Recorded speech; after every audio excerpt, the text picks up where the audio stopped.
A principios de los años 80, en el estado de Michoacán, un misionero pentecostal, si mal no recuerdo, se apellida Clayton, tenía en su corazón el plantar una iglesia en esa zona, en el norte del estado de Michoacán, concretamente en el municipio de Los Reyes, y estuvo esforzándose para hacerlo allí. Era un hombre con una ética ministerial muy elevada. Yo lo conocí una noche que llegó a tocar el templo de la primera iglesia bautista de Zamora, donde pastoreábamos, y me dice: soy fulano de tal, soy misionero en Los Reyes, vengo de predicar en la primera iglesia bautista de Paracho. Dice: ellos están invitando a predicar al que quiera. Dice: y quiero decirles que deben cuidar esa congregación, porque si se la van a llevar los testigos de Jehová, dice, prefiero hacerlo yo, no lo quiero hacer. Dice, pero deben cuidar esa congregación. La verdad es que fue sorprendente para mí encontrarme un hombre con esas actitudes. Tiempo después, hermanos, el Señor le permitió sembrar la iglesia en ese lugar, y lo hizo en base a una relación significativa con la gente del lugar. Conoció a un hombre enfermo al que empezó a visitar, lo invitó a la iglesia, y en alguna ocasión el hombre decía: no puedo caminar para llegar al templo, yo vengo por usted, yo lo recojo. Llegaba el misionero en una camioneta con sus hijos pequeñitos, y entonces les decía: córranse para acá para que el hermano se siente en el asiento delantero de la camioneta, pero el hombre estaba enfermo de lepra. Córranse para que los niños se sienten. Ahora sabemos, hermanos, que es más fácil contagiarse el catarro que la lepra, pero es una enfermedad que no deja de generar cierta reacción. Y el hecho de que el misionero les dijera a sus niños: córranse acá para que el hermano se siente con ustedes, pues hablaba no solamente de una actitud, sino de un corazón. Un hombre que tenía su corazón puesto en esa persona, a la que obviamente pudo ganar para el evangelio. El hombre padecía lepra, y sabemos, hermanos, bueno, que es algo que es menos contagioso que el catarro, pero al final de cuentas siempre representa un desafío a nuestro pudor. La verdad es que esta enfermedad, hermanos, formó parte de la realidad de los pueblos de la antigüedad bíblica, razón por la cual llegó a desarrollarse toda una serie de ideas en torno a ella. La palabra hebrea tzaraat viene de un verbo, se le llama un verbo estativo, es decir, los verbos que describen un estado y no una acción, y significa ser castigado. Era la expresión del juicio de Dios sobre la persona enferma, pero en este pasaje, en el relato de Lucas, este mal se convierte en un medio para expresar varias realidades que cuando valoramos el texto son evidentes. Veamos cuáles son.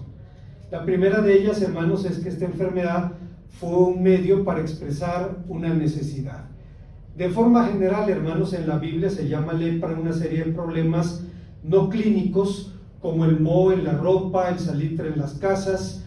Con este nombre se conocía también afecciones que van desde la psoriasis, micosis, hasta el mal de Hansen propiamente dicho, la verdadera lepra. En la antigüedad bíblica la lepra era una auténtica maldición. No solo era una de las peores cosas que podían sufrir una persona, sino que era una situación que marcaba al individuo y lo señalaba socialmente. Cuando Abner fue asesinado arteramente por Joab, se dijo: nunca falte en la casa de Joab quien padezca flujo, ni quien sea leproso, ni quien sostenga con su báculo, ni quien muera espada, ni quien carezca de pan. Esto ocurre en 2 Samuel capítulo 3, versículo 29. Son palabras muy duras. Es una maldición sobre la casa de Joab por causa de un crimen que se cometió en tiempo de paz. Un crimen artero. Usted recordará el pasaje. Dice la palabra de Dios que Abner era el general, era el comandante del ejército de Saúl. Joab era el comandante del ejército de David.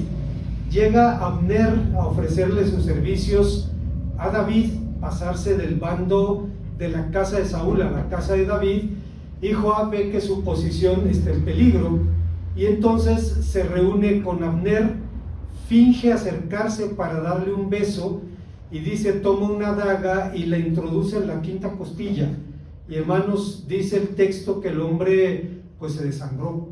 Dice que era una imagen muy, muy brutal, y fue necesario cubrirlo con una sábana, porque el hombre yacía allí revolcado en sus propias sangres. Una situación terrible, y cuando se piensa en este acto de traición, se dice que nunca falte en su casa quien carezca de pan, quien sostenga el báculo, quien muere espada y quien sea leproso, porque era una de las cosas que se consideraba una maldición de parte de Dios. La lepra implicaba, además de los estragos físicos y emocionales, vivir en un estado de separación legal, en un estatus de apartheid amparado por la ley de Moisés. Debemos ser justos y reconocer que no todos los pueblos de la antigüedad trataban la lepra así. Los sirios no la trataban con la exclusión. Naamán, el general, era leproso y seguía al frente de sus tropas, no había ninguna manera de impedírselo, pero en el pueblo de Israel, cuando alguien contrae lepra, automáticamente era segregado. Era un estado de segregación legal amparado por la ley de Moisés. Bueno, hermanos, pero los estragos de la lepra no son cosa del pasado. Hace unos 50 años, un médico, A.B. McDonald, director de un leprosario en Nigeria, dijo que el leproso es un enfermo tanto de la mente como el cuerpo, por lo que sea, se tiene una actitud diferente con la lepra, de la cual que se tiene con otras enfermedades diferentes. Se asocia con la vergüenza, el horror, se convierte de alguna manera misteriosa en un sentimiento de culpabilidad, aunque se haya contraído como cualquier otra enfermedad contagiosa. Dice, al verse evitados y despreciados, es frecuente que el leproso tenga la tentación de quitarse la vida, y algunos efectivamente lo hacen. Es una realidad que no es muy ajena, hermanos, a nosotros. En las plazas de Querétaro usted puede ver cantidad de personas leprosas postradas allí. Usted ve la deformidad de sus miembros, ve la situación de sus lesiones. Es algo con lo que convivimos casi todos los días.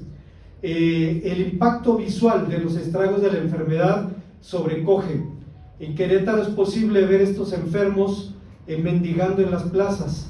Recuerdo que durante la primera brigada médica que nuestra iglesia hizo en Pie de Gallo, los médicos hablaban de los casos clínicos que atendían como los niños cuando presumen sus cartitas. Se juntan los niños y empiezan a decir cuál Pokémon tienen, y los médicos hablaban de cuáles casos habían atendido. Y recuerdo uno que dijo, yo atendí un caso del mal de Hansen y yo no tenía idea de qué se trataba, y le pregunté y me dice, es lepra. Después, hermanos, fuimos a visitar a una persona así. Estaban los médicos, eran jornadas terribles de trabajo todo el día, y recuerdo que en un receso estaban los médicos descansando y llega una mujer muy agresiva pidiendo si no había un médico que la atendiera. Y ya se levantó un médico que estaba descansando y dice, dígame en qué le puedo servir. No, pues viene uno y no lo atienden. Era un consultorio voluntario, o sea, no era una institución oficial. ¿Qué se le ofrece? No, pues que tiene, dígame qué se le ofrece. Pues material de curación. ¿Para qué lo quiere? Es que mi mamá, señora, ¿para qué lo quiere? Yo voy y puedo utilizarlo, puedo curar a su mamá. Ya le bajó la señora, dice, sí. Fuimos a su casa, era una mujer que estaba postrada en un petate. Cuando entraba uno, el olor era bastante fuerte, y la mujer tenía un rebozo cubriéndole la cara. Cuando se quitó el rebozo para que el médico la atendiera, pues hermanos, casi no tenía el maxilar inferior. Una situación bien dramática. En Pie de Gallo, a 20 kilómetros de Querétaro. Es una situación que todavía se vive allí. Bueno, volviendo a nuestro relato, el hombre de nuestra historia estaba lleno de lepra. significa que no había parte en su cuerpo que estuviera libre de ese mal. No es necesario esforzarnos mucho para imaginar su condición, condenado a una larga y terrible agonía. Tampoco es necesario describir los estragos de la enfermedad para no ser morbosos en este sentido. Siendo médico, Lucas no lo hizo. Solo dijo que este encuentro ocurrió en una de las ciudades de Galilea, tal vez en Capernaum, y seguramente en las afueras de la ciudad, por los leprosos no podían entrar a las comunidades. Entonces dice el relato que el hombre cayó de rodillas delante del Señor. Se postró como un signo de su gran necesidad. Curiosamente, los evangelios parecen variar respecto a lo que el enfermo hizo delante del Señor. Marcos lo describe arrodillándose en el capítulo 1, versículo 40, Mateo en el 8:2, y Lucas dice cayendo sobre su rostro, pero estas acciones no representan de ninguna manera un conflicto. Pudo haber sido una sucesión de eventos en los que cada uno de los autores sagrados se detiene a describir una de las acciones del hombre. Esta es una evidencia clara de que, como decía Lutero, la fe es la mano del mendigo. Cuando usted y yo buscamos a Dios y apelamos por la fe a nuestro Dios, nuestra fe se convierte en la mano del mendigo que tendemos delante de Dios. Carlos Spurgeon decía respecto a la fe del enfermo: no había ningún caso de lepra declarado que hubiera sido curado mediante algún tratamiento médico o quirúrgico. Esto hizo de la cura de Naamán en épocas pasadas algo tan notable. Observen además que nuestro Salvador mismo, hasta donde se sabe, nunca había sanado un leproso. Hasta ese momento el pobre enfermo apareció en la escena, había curado fiebres, había echado demonios, pero no había todavía curado un caso de lepra, y sin embargo el hombre acude delante del Señor atando cabos sueltos, valorando la identidad del Señor Jesús. Creyó que Él podría curarlo de la enfermedad, aunque era incurable. Sintió que si el gran Señor no habría curado el lepra todavía alguna persona, podría hacerlo sin ningún problema delante de Él. Y llega y se postra delante del Maestro, pero sorprende también la súplica del enfermo: Señor, si quieres, puedes limpiarme. Hay casos en los que el Señor le pregunta al enfermo si quiere ser sanado, y yo creo que es sintomático. Pero aquí es al revés. Es el enfermo quien le dice: si quieres, puedes limpiarme. Aunque la redacción de Lucas pone énfasis en la voluntad del Señor, como ocurre en español, en el Nuevo Testamento la palabra querer tiene un sentido coloquial. Marcos dice que Herodes quería ver al Señor Jesús en el capítulo 9 del Evangelio. El querer del Señor expresa entonces aquí su voluntad de ejercer plenos poderes en favor de un hombre necesitado. En su angustia el hombre clamó por su sanidad y encontró una respuesta a su clamor en la persona de Jesucristo. Hay una segunda enseñanza que encontramos en el pasaje. Estamos hablando de que una enfermedad se convierte en un medio, y aquí se convierte en un medio para recibir gracia. La respuesta del Maestro a la súplica del leproso fue inmediata y sorprendente. Extendió su mano y lo tocó, cosa que está prohibida en la ley de Moisés, porque la persona contraía impureza ritual. Automáticamente extiende su mano y lo toca. Esto no se hacía, estaba prohibido por Moisés. Tocó al intocable, mostró cercanía a un proscrito, a un marginado. Se expuso a la contaminación ritual, cuyo grado, según la ley de Moisés, era mayor en las etapas iniciales de la enfermedad que en las avanzadas. Pero seguramente el Maestro tocó al leproso porque el leproso había tocado antes al Señor, había tocado su corazón. Se había acercado delante de Él, postrándose, y con humildad le dice: si quieres, puedes sanarme.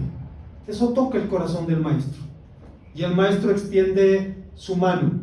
Recuerdo, hermanos, dicen los chinos que una imagen vale más que 1000 palabras, y es cierto. Recuerdo a Napoleón Bonaparte en su campaña en Egipto, quien utilizaba los eventos de su campaña como actos propagandísticos, y hacía que su pintor Jean-Antoine Gros lo pintara en varios momentos de la campaña. Y hay un cuadro de Napoleón con los apestados de Jaffa, en donde entra un leprosario y casi como si fuera Jesucristo extiende su mano para tocar al enfermo. Obviamente es un acto propagandístico, pero al final de cuentas Napoleón sabía que una imagen así era poderosa. Así es que podemos entender el impacto que produce cuando el hombre se acerca al maestro y el maestro extiende su mano. El Señor no lo hacía como un acto de propaganda. Después de tocar al enfermo, le dice: quiero, sé limpio. La declaración del Señor materializó la sanidad del hombre.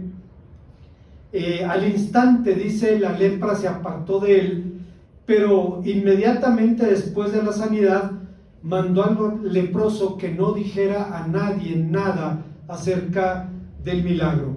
Prohibición de la que hablaremos después. Es claro que el relato nos habla del poder del Señor sobre la enfermedad, pero ¿qué lecciones permanentes se derivan de esta historia? Hay cuando menos dos aspectos de la enfermedad que nos atañen directamente. Primero, como decía, vivimos en una zona en donde la lepra es endémica. Es una realidad. Según la Secretaría de Salud, entre el 2016 y 2017 hubo 277 casos de lepra en México, la mayoría de ellos en el Bajío. Y en Pie de Gallo, la comunidad donde hablábamos hace un momento, encontramos en una brigada casos de lepra. Me hizo recordar una anécdota que cuenta la hermana Estela Moreno. Dice que cuando ella era niña, su papá tenía un amigo que era leproso.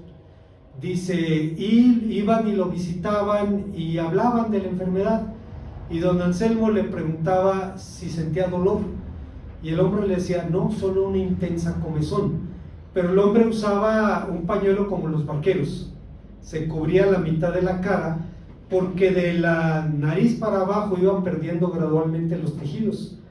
Y dice la hermana, dice, ahí nos sentábamos junto a ese hombre platicando y hablando de sus problemas. En segundo lugar, hermanos, no solo estamos físicamente expuestos a este mal, sino que en un sentido todos padecemos ese mal, porque no solo es un mal del cuerpo, es también un mal del alma, del corazón, del hombre delante de Dios. En la historia de la predicación cristiana, la lepra ha sido vista como sinónimo del pecado. Y la razón es clara: el pecado deforma a los hombres, los desfigura hasta matarlos. El reverendo Martin Lloyd-Jones, un predicador británico del siglo pasado, dijo esto, hermanos, cuando lo invitaron a predicar en la Universidad de Oxford. Imagínese usted, la crema y la nata de la intelectualidad británica, los estudiantes más brillantes, los maestros más competentes, y Martin Lloyd-Jones fue invitado a predicar en un culto de capilla y escogió bien su tema. Fue el tema de la sanidad de Naamán. Y dice: el pecado, como la lepra, no respeta a las personas. Naamán era un varón grande ante su Señor, un hombre de gran valor, un hombre exitoso pero leproso. No importa quiénes seamos ni qué seamos, el pecado es un problema universal. Leamos las biografías de reyes y reinas, de capitanes, de primeros ministros. Leamos los testimonios de hombres en la mejor situación posible, en cada aspecto de su vida, y encontraremos siempre que todos estaban sujetos a él, al pecado, y todos lo sufrían. Esto nos reduce a un común denominador. No hay éxito o fracaso cuando se trata del pecado. Todos somos fracasados porque todos tenemos terrible lepra en el alma. Y dice, no me importa cómo te apellides. Está diciéndole a los que estaban ahí en la universidad, no me importan tus créditos académicos, tienes lepra en el alma. Y hay una solución, una sola solución para tu problema, y es la sangre de Jesucristo. No sé si después de eso lo volvieron a invitar a predicar, pero me imagino que hubo gente que no quedó muy feliz con la exposición de la palabra de Dios que hizo allí. En esa misma línea de pensamiento, Carlos Spurgeon hablaba de quienes escuchan el Evangelio y resisten implícitamente su mensaje. Tenemos un buen número de leprosos entre nosotros, con la palidez de su enfermedad en sus frentes, muy visible para quienes la miran, y aún así son indiferentes y no lamentan su perversidad, y no quieren ser limpios de ella. Conviven con el pueblo de Dios, escuchan la doctrina del nuevo nacimiento, las buenas nuevas del perdón, y oyen las enseñanzas como si no tuviesen ninguna aplicación para ellos. Si acaso alguna vez les brota el deseo a medias de la salvación, pero es un deseo demasiado lánguido que no puede perdurar. Todavía no se han dado cuenta de su enfermedad, del peligro que corren, y no oran pidiendo ser liberados de su condición. Siguen durmiendo en el lecho de su indolencia, y no les importa ni el cielo ni el infierno. Y habla de personas que pueden congregarse, que pueden estar allí, pero nunca han enfrentado la realidad de su clamorosa necesidad de perdón y de misericordia. Pero Jesucristo sigue siendo el médico divino, sigue tocando enfermos. Se dice que cuando Francisco de Asís reflexionó del modo en que el Señor Jesús trató al leproso, una gran onda de compasión lo azotó y cambió su vida. Hermanos, hay situaciones que nos estremecen. Yo tenía una vecina, ya murió, una señora, una mujer muy sencilla, pero tenía una voz muy bonita. Mi esposa le decía Doña Ronquita, porque tenía una voz de locutor, así muy potente. Una señora tendría cerca de 80 años. Y un tiempo dejé de verla, y después volvió a sacar su silla ya a la puerta de su casa. Me acerqué, la saludé, le dije que cómo estaba, que tenía tiempo que no la veía, y me dice, es que me caí y me raspé toda la espinilla, dice, y se me infectó. Dice, fue un cuadro terrible por meses. Dice, hasta que una vecina llegó y le dijo, usted sufriendo y tiene el remedio en su casa. Pues, ¿cuál remedio? Pues su perro. Al señor San Roque le curaban sus llagas sus perros. Y dice la señora, estaba desesperada, bajen al perro. Dice, bajaron al perro, dice, cerré los ojos, y dice, el perro me limpió. Dice, mira, ya me enseñan su cicatriz ahí en la espinilla. Son situaciones, hermanos, que todavía lo estoy digiriendo, ¿no? Así es que imagine usted el cuadro de este hombre, que reconoce su necesidad. Y su necesidad es un medio para recibir la gracia. Hay un tercer y último elemento en este pasaje, una tercera enseñanza, y es que esa enfermedad es un medio para acreditar una identidad.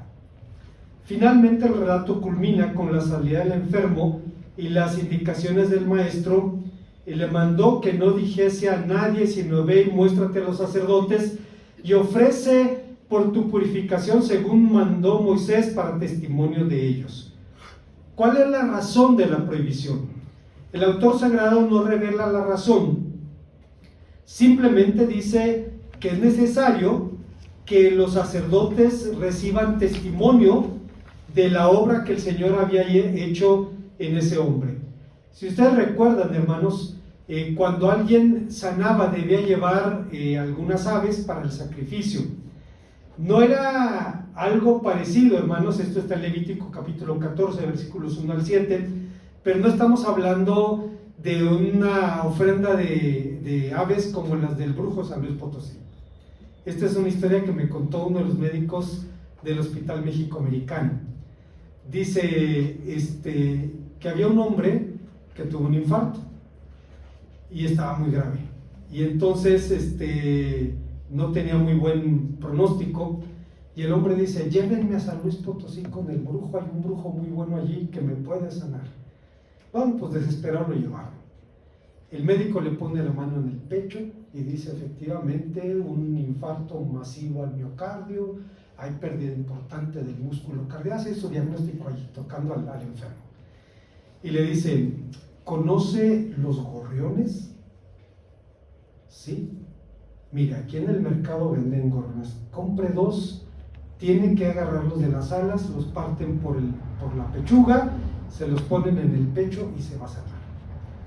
Pues le hacen el ritual y el hombre se regresa a su casa contento, ¿no?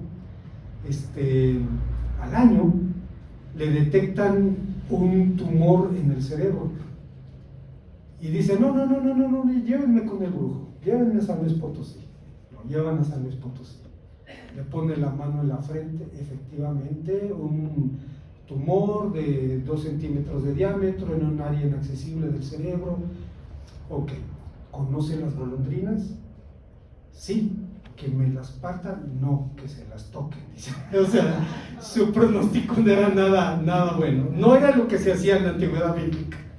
No es la historia, no es el caso.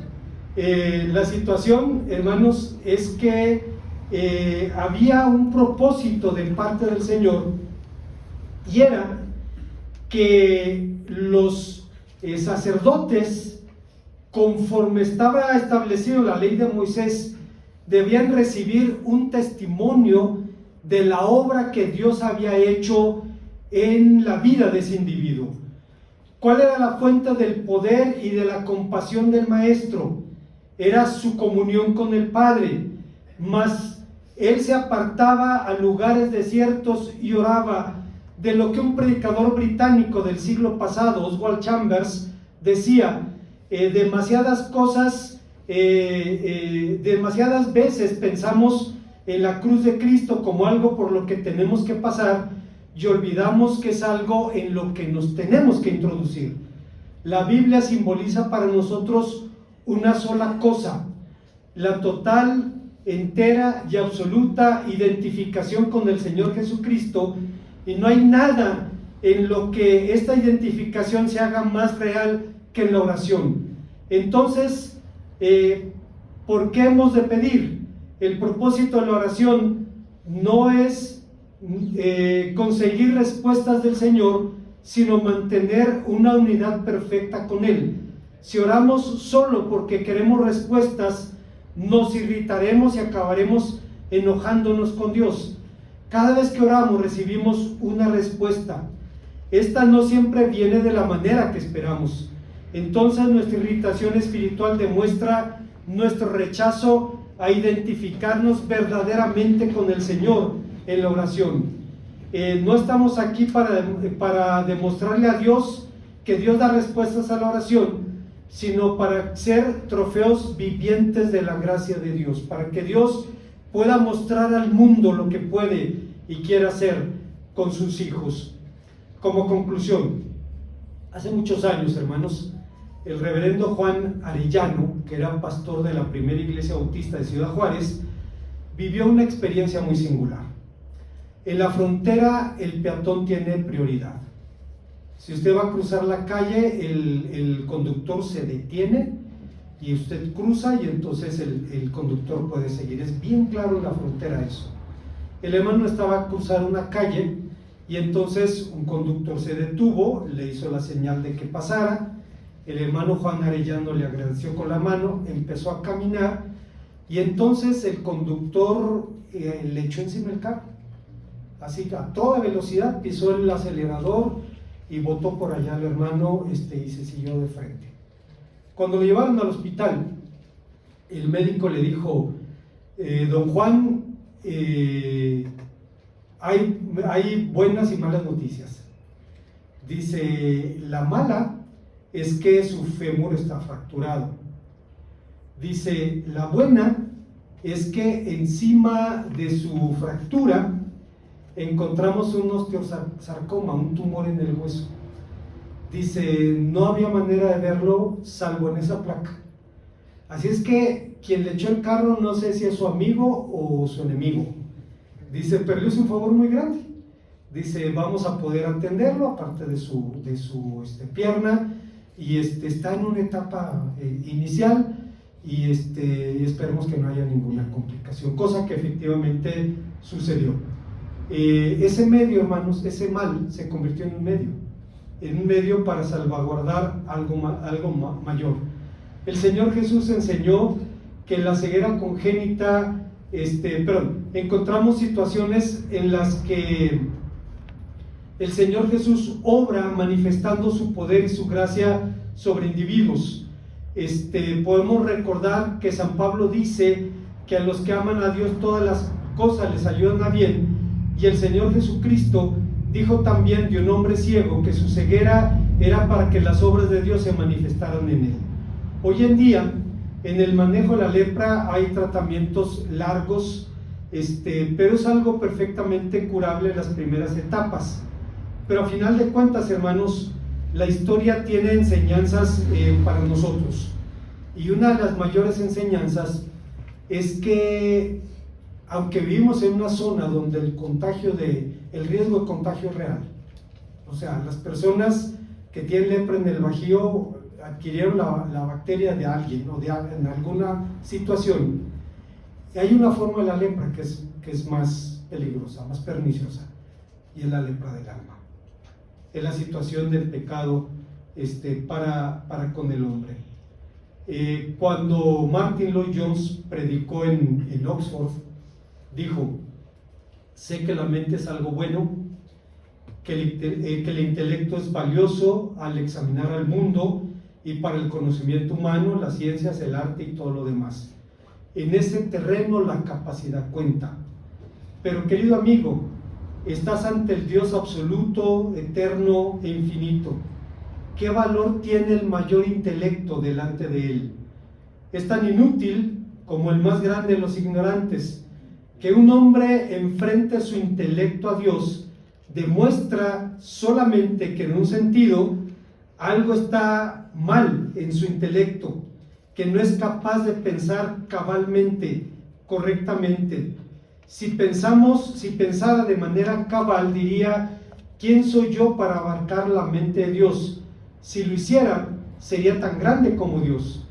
Eso es lo que el hombre intenta hacer, y cuando se le dice que su gran intelecto no le sirve de nada aquí, se ofende como lo hizo Naamán, y lo mismo sucede con todos los demás.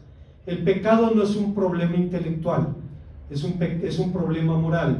El problema de todos y cada uno de nosotros en este mundo es un problema moral, no intelectual. No importa cuán grande sea tu intelecto, no me importa cuál sea tu alcurnia, solo eres un pecador desesperado como todos nosotros.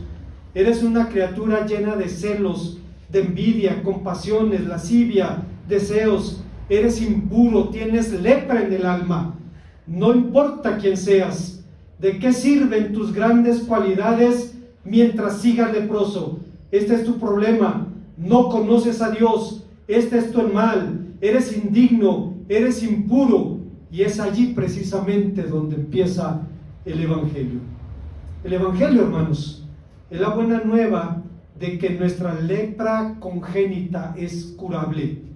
Podemos ser limpiados de ella, de modo que la tragedia personal de nuestro relato se convierte en un medio para evidenciar tres grandes realidades: la realidad de nuestra fragilidad, la realidad de la gracia divina y la realidad de Jesucristo como el médico divino, quien sigue respondiendo a los hombres: quiero ser limpio.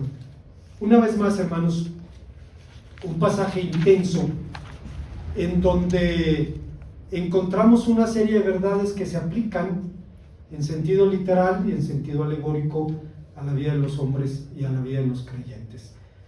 Damos gracias a Dios por Cristo, el divino, el médico divino, que es el único que puede curarnos de nuestro gran mal. Oremos al Señor. Gracias, Padre Santo, te damos porque nos permites venir a tu palabra, encontrar en ella, Señor, enseñanzas que apuntan a tu obra a través de tu Hijo amado. Te bendecimos por eso, en Cristo Jesús.